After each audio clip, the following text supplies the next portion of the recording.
సంవత్సరాల తరబడి government job కోసం వేచి చూస్తున్నారా? కేవలం 8 నెలల్లో మీ కల నెరవేర్చుకోండి. వెంటనే కింది నెంబర్స్ కి కాల్ చేయండి. అందమైన జీవితానికి స్వాగతం. నమస్తే కళ్యాణ్ గారు. నమస్తే జయ గారు. మీరు పర్మిషన్ ఇస్తే నేను కాల్ చేస్తానండి. అయితే మీతో కూడా చాలా మంది పర్సనల్గా మాట్లాడాలనుకుంటున్నారండి. సో డాక్టర్ గారితో మీతో పర్సనల్గా మాట్లాడాలనుకుంటే వాట్సాప్ నెంబర్ కనుక మనం ఇస్తున్న నెంబర్కి కాల్ చేస్తే. హలో, నమస్తే అండి. నమస్తే అండి, నేను జయానండి, అందమైన జీవితం నుంచి కాల్ చేస్తున్నాను. సూర్యప్రకాష్ గారా? సూర్యప్రకాష్ గారండి, సూర్యనారాయణ గారా? నమస్తే అండి. నమస్తే సూర్యనారాయణ గారు. నాతో పాటు డాక్టర్ కళ్యాణ్ చక్రవర్తి గారు ఉన్నారు. ఒక్కసారి మాట్లాడండి. వారికి కూడా నమస్కారం చెప్పండి. అట్లాగే. నమస్తే సూర్యనారాయణ గారు. నమస్కారం సార్. ఏదో కొద్దిగా ఇబ్బందికరంగా చాలా భావోద్రేకంతో ఒక ఈమెయిల్ పెట్టారు. మీరు పెట్టారో ఎవరి చేతన పెట్టించారో తెలియదు, కానీ సమస్య ఏంటో చెప్పండి సూర్యనారాయణ గారు. నమస్కారం డాక్టర్ గారు. నమస్కారం అమ్మా. నా పేరు సూర్యనారాయణ. అయితే నాకు వచ్చిన దారుణమైన కష్టం ఇది ఎవరికి కూడా రాకూడదు. నేను ఎలా మాట్లాడాలో కూడా తెలియని పరిస్థితికి వెళ్ళిపోయాను. ఈ మధ్య నాకు కూడా సరిగా ఒంట్లో బాగుండట్లేదు. దుఃఖాన్ని ఆపుకోలేకపోతున్నానమ్మా. నేను 10 ఏళ్ల క్రితం నా భార్య జబ్బు చేసి చచ్చిపోయింది. పోతూ నా కూతురు చెయ్యి నా చేతులు వేసి పిల్ల జాగ్రత్త అని చెప్పి మరి చనిపోయి.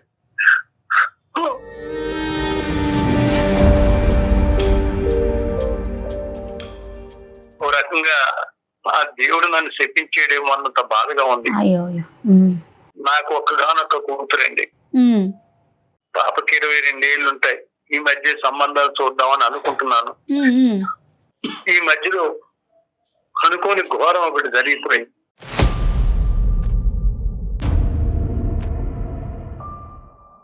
ఈ పిల్లలు చూస్తే రోజు నీరసపడిపోతుంది. సరిగా అన్నం తింటం లేదు. ఏమైందమ్మా అంటే ఏమి చెప్పం. ఏం లేదు నాన్న అని నీరసంగా చెప్తాను. కాలేజీకి అయితే దగ్గరుండి మరీ దింపేవాడిని. సాయంత్రం టైంలో వద్దు నాన్న మీరు రాకండి, ఫ్రెండ్స్ తో వస్తానంటే వద్దమ్మా వద్దు నేను వస్తా, వచ్చి నేను తీసుకెళ్తానని చెప్పి తీసుకొచ్చేవాడిని. 3 సంవత్సరాలు అలాగే చేసి ఇప్పుడు కూడా నన్ను కూడా అంటి పెట్టుకునే ఉండేది. 1 నెల నుంచి నా పిల్లలు రకరకాల మార్పులు చూస్తున్నా. మొహం వాడిపోయింది. ఎప్పుడు నీరసంగానే ఉంటుంది.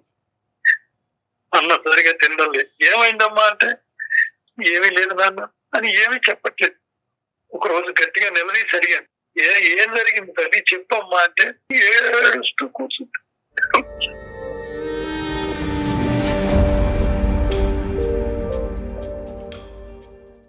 నన్ను అమ్మనుకునే చెప్పమ్మా అని మరీ అడిగితే ఏడుస్తూ కూర్చుంటుంది.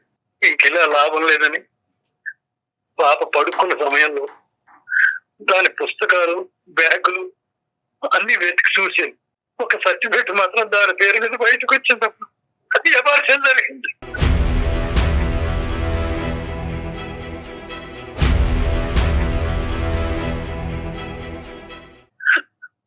అపార్చన జరిగింది. నాకు గుండె పెగినట్టు పనైంది.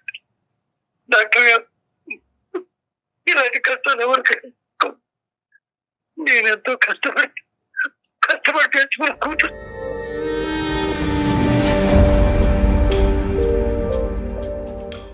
ఈ బరువు దించుకుందామంటే ఇది ఎవరికైనా చెప్పుకునే విషయం కాదు. ఈ మధ్య కొంచెం సంబంధాలు చూడాలి, ఎలాగో ఒకటి అయ్యి చేతిలో పెట్టాలని ప్రయత్నం చేస్తున్న సమయంలో వీళ్ళొచ్చి పాప డిగ్రీ చదివిందమ్మా. పాపకి అంటే సూర్యనారాయణ గారు, మీరు ఆల్రెడీ చాలా ఆవేదనలో ఉన్నారు. పాప జీవితంలో ఇంతకు ముందు ఎప్పుడైనా ప్రేమించటం ఇలాంటి సంఘటనలు ఎప్పుడైనా జరిగినాయా, లేదంటే ఇలాంటి అంశం వింటాం ఇదే ఫస్ట్ టైమా మీ జీవితంలో? నా జీవితంలో ఇదే ఫస్ట్ టైం సార్. ఇదే ఫస్ట్ టైం. ఏమని చెప్పిందండి పాప? ఏమని చెప్పింది? ఎలా మోసపోయిందంట? ఈ సోకాల్డ్ ఎదవులు ఎవరైతే ఉన్నారో వాళ్ళ ఉచ్చులో ఈ అమ్మాయి ఎలా చిక్కుకుంది? ఏమని చెప్పిందా? ఏమైనా వివరాలన్నా చెప్పిందా అమ్మాయి ఇప్పటికైనా? గట్టిగా అడిగితే చెప్పింది డాక్టర్ గారు. అయితే ఈ తెలియని వయసు, అది కాక ఈ ఎవరో పోకిరి ఎదవలు రౌడీలు ప్రేమ అంటూ వెనకాల పడ్డారు. ఆ పిల్ల ఆ మాటలు నమ్మేసింది. మాయ మాటలు నమ్మి ఇంతవరకు తెచ్చుకుంది. అయ్యో, బాధపడకండి అండి.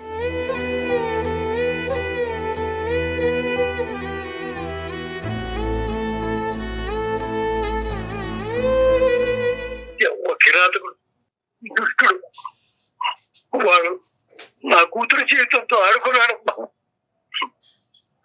వాడు చేసేసాడు.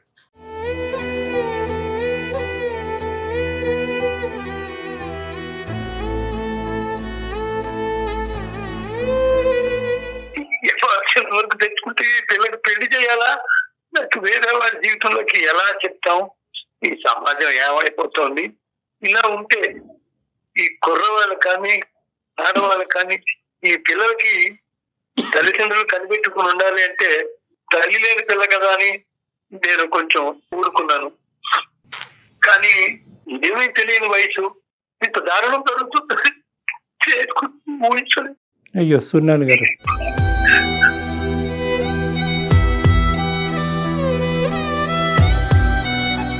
ఈ పిల్లలు చూసుకోవాలంటే నేను ఇంకా ఉరేసుకోవాలనుకున్నాను. అయ్యో,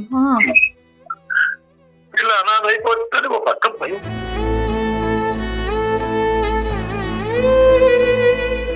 జీవితం ఎక్కిపోతుందో ఏమిటో అర్థం కావట్లేదు.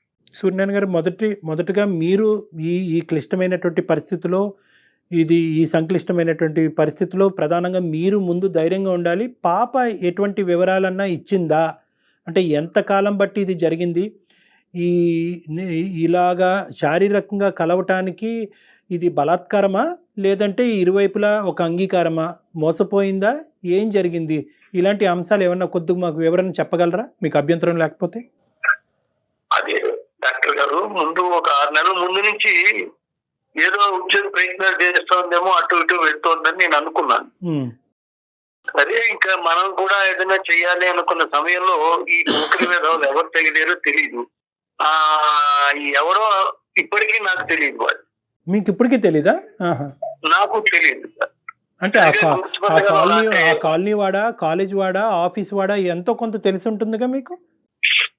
ఈ కాలనీలో దూరం అయ్యిండి ఉండొచ్చు, లేదా వేరే ప్లేస్ నుంచి అయినా వచ్చి ఉండొచ్చు. వాళ్ళు ఈ పిల్ల వెనకాల పడుతున్నారని చెప్పి చెప్పింది నాకు. రోజు వస్తున్నారు కాలేజీ దగ్గరికి వెళ్ళేప్పటికి జాబ్స్ కి అటు అని వెళ్తుంటే వెంట పడుతున్నాడు అని చెప్పింది. వెంట పడుతుంటే ఇప్పుడు చెప్పింది. అప్పుడు చెప్పుంటుంటే నేను వెనకాల ఉండేవాడిని, ఏదైనా మాట్లాడేవాడిని. ఇప్పుడు ఏమి చేయలేని పరిస్థితి. అసలు ఏం చేయాలో అర్థం అన్నటువంటి. ఇప్పుడు పాప ఏమంటుందండి? వాడు వేరే అబౌట్స్ ఏమైనా తెలుసా? ఇది లేదంటే వాడు ఎక్కడున్నాడు, ఏం చేస్తున్నాడు, ఇప్పటికీ ఇబ్బంది పెడుతున్నాడా, వాడిని పట్టుకునే అవకాశం ఉందా, పోలీసులు కంప్లైంట్ చేయాలా? పోలీసులు కంప్లైంట్ చేసినా ఎవరని చెప్పడానికి లేదండి. ఈ పిల్లకి తెలియట్లేదు. ఇప్పుడు వాడిని మర్చిపోయిందో తెలీదు, వాళ్ళు ఎక్కడుంటారో సరిగా తెలీదు. ఏదో బైక్ మీద వచ్చేవాడని బాగా ఫాలో అవుతున్నాడు. ఏం చెప్పట్లేదు, నానంటే భయము. మనం ఇన్ హౌస్ కౌన్సిలింగ్ చేసి కనుక్కోవాలి. చెప్పండి. ఏదైనా మత్తు మంది కలిపేసి ఏదో చేసి ఉంటాడని చెప్పి నాకు కొంచెం అనుమానంగా ఉంది. అయితే అలాగే చెప్పింది పాప కూడా. ఇక్కడ సినిమాకి తీసుకెళ్లారన్నారు. తర్వాత నుంచి ఏదో గెస్ట్ ఎక్కడికి వెళ్ళారో తెలియదు. నేనే మోసపోయాను అంతే, ఇక్కడ ఎవరికి ఏమీ లేదు.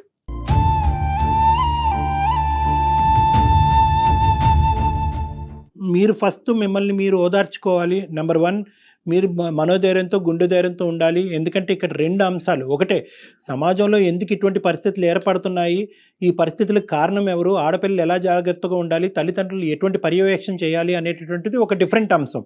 కానీ ఇప్పుడు ఉండేటటువంటి క్రైసిస్లో ఇప్పుడు వాడు ఎక్కడున్నాడు, వాడు ఇప్పుడు ఈ అమ్మాయిని వదిలేశాడా, లేదంటే ఇంకా రానున్న రోజుల్లో ఇంకా వెంటబడి ఇంకా జీవితం చిన్నభిన్నం చేస్తాడా, బ్లాక్మెయిల్ చేస్తాడా, ఫోటోలు ఉన్నాయా, ఆధారాలు ఉన్నాయా అనేటటువంటిది ఒకటిది. వాడు ఒకప్పుడు ఈ అమ్మాయితోనే చేస్తున్నట్టుగా అయితే కనుక ఇంకా వేరే అమ్మాయిలతో కూడా ఇదే కార్యక్రమానికి ముడిపడి ఉందా? అలాంటప్పుడు మన బాధ్యత, మన బరువు బాధ్యత ఇంకా పెరుగుతుంది. కాబట్టి మనం అందరం ఒకే తట్టు మీదకి వచ్చి ఈ ఇష్యూని రిజాల్వ్ చేయవలసినటువంటి అవసరం ఉంది. నాకు కావాల్సింది ఏంటంటే, అమ్మాయి ఇప్పటికైనా పూర్తిగా మీకు వివరాలు చెప్తుందా, లేదంటే పరువు భయం అనేటువంటి అంశాలతో ఇంకా మీకు పూర్తిగా చెప్పట్లేదా? కొన్ని విషయాలు అయితే చెప్పింది డాక్టర్ గారు. రైట్. కాకపోతే ఏంటంటే వాడెవడో అసలు 6 నెలల బట్టి మనిషి కనబడకుండా వెళ్ళిపోయాడు. వెళ్ళిపోయాడు. గుర్తుపట్టగలవమ్మా సరిగా అంటే ఏడుస్తుంది తప్ప ఏం చెప్పట్లేదు. గుర్తుపట్టగలదో గుర్తుపట్టలేదో అది కూడా తెలియట్లేదు. అంటే ఇప్పటికీ పాప ఏమంటదండి, ఇది ఒక ప్రేమాయణం కింద మొదలైనటువంటి కథకని చెప్తుందా, లేదంటే బ్లాక్మెయిల్ చేస్తూ ఆ అమ్మాయిని లోబర్చుకున్నాడా? ఈ 2 అంశాల్లో ఏం చెప్తుంది పాప? దాన్ని బట్టి మనం సలహా సూచన చెప్పొచ్చు మీకు. ఆ అమ్మాయి ప్రేమించిందా వాడిని? ఆ మాయ మాటల్లో పడిపోయిందండి. వాడు ప్రేమిస్తూ పెళ్లి చేసుకుంటాను అది ఏదో చెప్పాడండి. అలా కాదు. ఇప్పుడు అమ్మాయి డిగ్రీ చదువుకుంది అంటున్నారు, చిన్న వయసు కాదు, 22 సంవత్సరాలు. అంటే మీ అమ్మాయిని ఆల్రెడీ బాధలో ఉండేటటువంటి అమ్మాయి పుండి మీద కారం జల్లుతున్నట్టుగా దయచేసి భావించద్దు. కానీ ఇక్కడ పూర్వాపరాలు అనేటటువంటిది మనకు క్లారిటీగా ఉండాలి. అమ్మాయి అంత చదువుకున్నటువంటి అవగాహన ఉండేటటువంటి అమ్మాయి ఇలాంటి ఉచ్చులు ఎలా చిక్కుకుంది? ఈ రోజు కాకపోతే రేపు ఆ పరిస్థితుల నుంచి మాయమైపోయేటటువంటి ఒక వ్యక్తిని కాలేజ్ మేటు కాదంటున్నారు, స్కూల్ మేటు కాదంటున్నారు, ఆఫీస్ మేటు కాదంటున్నారు, ఆ కాలనీలో ఉండనట్టుగా కనిపించే ఒక వ్యక్తి అంటున్నారు. అలాంటి వ్యక్తితో అసలు ఎలా స్నేహం చేసింది? ఇప్పుడు అమ్మాయి వయసు 22 సంవత్సరాలు, చదువుకున్నటువంటి అమ్మాయి, ఇంతకుముందు సంఘటన లేదు, ఎంత తల్లి లేనటువంటి పిల్ల అయినా కూడా మీరు జాగ్రత్తగా పెంచారు. సో దీన్ని ఈ అమ్మాయి ఆకర్షణ ప్రేమ అనే కేటగిరీ కింద అనుకోవచ్చా, లేదంటే వాడు ఏదో ఉచ్చు బిగించాడు ఈ అమ్మాయి చుట్టూరు, అంటే బ్లాక్మెయిల్ చేసేటటువంటి ప్రయత్నమా? మీకేమనిపిస్తుంది? వాడు బాగా అట్రాక్ట్ చేసాడండి, చాలా ఆకర్షించేసాడు. డ్రెస్సులు వేసుకోవడమే కానీ ఆ బంగారం వేసుకోవడం, కొత్త కొత్త బళ్ళు తేవడం, ఇవన్నీ తీసుకొచ్చేవాడు, అడిగిందల్లా ఇచ్చేవాడు అని చెప్పేసి ఇంకా మాయ మాటలు నిజంగా నమ్మేసింది. చెప్పండి. నమ్మడం మూలాన ఇంకా వాడు ఆ ఛాన్స్ తీసుకోవాల్స్తున్నాడు. సమాజంలో ఉన్న కుర్రాళ్ళు ఎలా ఉన్నారంటే ఇప్పుడు వాళ్ళు అమ్మాయిని పడగొట్టడానికి రకరకాల విన్యాసాలు చేస్తారు. నువ్వు లేకపోతే నేను లేను, అలా చూస్తున్నావు, పాయిజన్ మింగేస్తాను, ఇటువంటివన్నీ ఏదో చెప్తుంటారు వాళ్ళకి. వీడు నిజంగా చేస్తాడేమో అనుకుని వాళ్ళ మీకు వస్తున్న భయం కొద్దీ వాళ్ళు చెప్పినట్టు వీడు వింటారు. తల్లి లేకపోవడం మూలన ఏమైందంటే ఇక్కడ నేను నాకు అన్ని విషయాలు చెప్పడానికి లేదు, నాకే ఏమీ తెలియదు అని అనుకునేటువంటి ఆ కుర్రాడు వాడి మాయ మాటలో పడిపోయింది. నేను అప్పటికి చెప్పాను, చూడమ్మా వాడి కాళ్ళు 2 పట్టుకుంటాను, ఎలా కనీసం వాడు ఎక్కడ చెప్పమ్మా. 6 నెలల బట్టి కనబట్టలేదు నాన్న, ఏం చేయలేదు.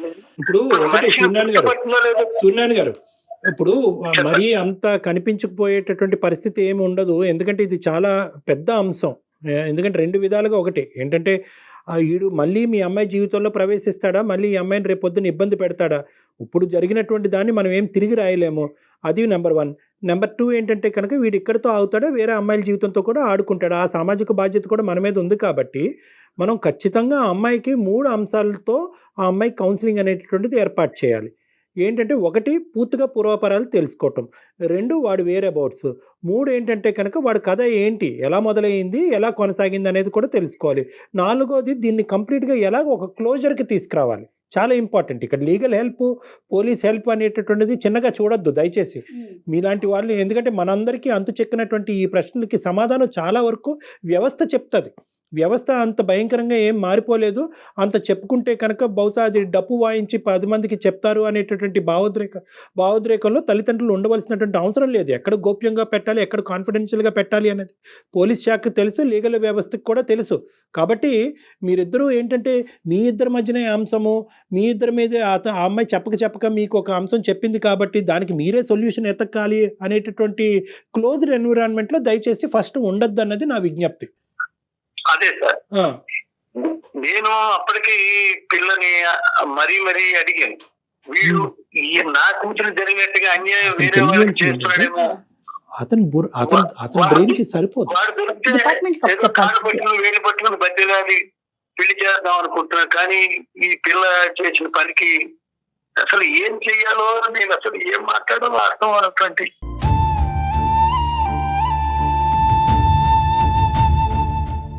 మీరు పోలీసుల హెల్ప్ కనుక తీసుకోగలిగితే రేపటి రోజున మళ్ళీ అతను ఇంకొకసారి ఇబ్బంది పెట్టడానికి అవకాశం ఉండదు.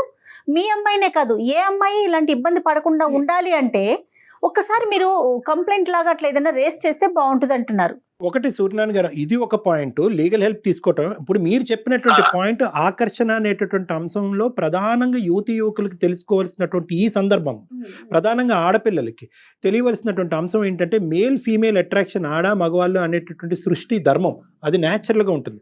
కానీ ఎప్పుడైతే కనుక ఆ అట్రాక్షన్లో, ఆ ఆకర్షణలో మోసము అనేటటువంటిది ఎప్పుడైతే జత అవుతుందో అప్పుడు ఈ వ్యవస్థ అనేటటువంటిది చిన్నాభిన్నం అయిపోతుంది అనమాట.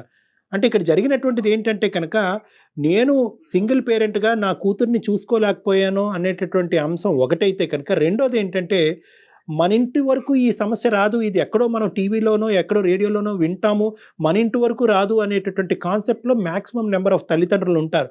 అయితే చీడ పురుగులను అనేటటువంటిది ఏరి వేసేయటం, బయటకు తీసేటువంటి ఎన్నో సంఘటనలు జరుగుతున్నాయి, ఎన్నో భయంకరమైనటువంటి మానవాంగాలు, హత్యలు, ఆత్మహత్యలు భయంకరంగా జరుగుతున్నా కూడా ప్రతిరోజు ఇవి పెట్టరేగిపోతున్నాయే కానీ మనం అరికట్టలేకపోతున్నాం. ఎందుకంటే కనుక ఆ పర్యవేక్షణ, ఆ మానిటరింగు, ఆ క్లోజ్నెస్, ఆ ఫ్యామిలీలో ఉండేటటువంటి క్లోజ్నెస్ వల్ల ఇలాంటి అంశాలు మనకి అర్థం అవుతాయి. అది తల్లి అయినా, తండ్రి అయినా, సింగిల్ పేరెంట్ అయినా, డబుల్ పేరెంట్స్ అయినా, ఎవరైనా కూడా మనం ఏంటంటే పిల్లల దగ్గర నుంచి మీరు కాలేజీకి వెళ్తున్నారా, వస్తున్నారా, చదువుకుంటున్నారా, ఏం చేస్తున్నారు, ఇంతవరకే తెలుసుకుంటున్నాం. కానీ వారు ఎటువంటి ఆకర్షణకి లోన్ అవుతున్నారు, ఎటువంటి మనుషులను వాళ్ళు ఆకర్షించేటటువంటి ప్రయత్నం చేస్తున్నారు. సమాజంలో మీరు ఎంత కరెక్ట్గా ఉన్నా కూడా బయట వచ్చేటటువంటి ఆకర్షణ యొక్క పవర్ ఎంత విపరీతంగా ఉంటుంది. ఆ పవర్ని తట్టుకునేటటువంటి కెపాసిటీ మీ పిల్లలకు ఉందా లేదా అని చూసుకోవాల్సినటువంటి బరువు బాధ్యతలు తల్లిదండ్రుల భుజస్కంధాల మీద ఉన్నాయి. ఇది కేవలం ఎలా వస్తుందంటే కనుక ఫ్యామిలీ టైం అని పదే పదే అంటూ ఉంటాం. కుటుంబ సమయంలో మనం కూర్చుంటున్నంతసేపు మనం ఏం మాట్లాడుకుంటున్నాం, ఎన్ని మార్కులు వచ్చినాయి, నీట్లో సీట్ వచ్చిందా, ఎంసెట్లో ర్యాంక్ వచ్చిందా, ఎందుకు రాలేదు, వాళ్ళకి ఎందుకు ర్యాంక్ వచ్చింది అనేదే మాట్లాడుకుంటున్నాం. కానీ ఈ ఆకర్షణలు, లవ్ అఫేర్లు, లవ్ స్టోరీలు మన ఇంట్లో కాదు ఎదురింట్లో పక్కింట్లో జరుగుతాయనేది చాలామంది తల్లిదండ్రుల్లో ఉండేటటువంటి ఒక కాన్సెప్ట్. సో కాబట్టి ఏంటంటే ఒక ఫ్రీనెస్ అనేటటువంటిది క్రియేట్ అవ్వాలి. ఇలా ఆకర్షించవచ్చు, ఇలా మాటల్లో మభ్యపెట్టచ్చు, తల్లిదండ్రులుగా మేము చూపెట్టలేనిది వాళ్ళే చూపెడతారు అనే నమ్మకాన్ని మీకు కలగజేయచ్చు, సూపర్ఫిషియల్ అట్రాక్షన్ ఇవ్వచ్చు, మానసికంగా అట్రాక్ట్ చేయొచ్చు, మేము ఇవ్వనటువంటి గిఫ్ట్లు వాడు కొని తేవచ్చు, మీ మీద విపరీతమైనటువంటి ఇంట్రెస్ట్ చూపెట్టచ్చు, మీ కెరియర్ గురించి, మీ భవిష్యత్తు గురించి మీలాగా వీళ్ళలాగా ఎవరూ ఆలోచించలేరు అనేటటువంటి ఒక అట్మాస్ఫియర్ క్రియేట్ చేయొచ్చు.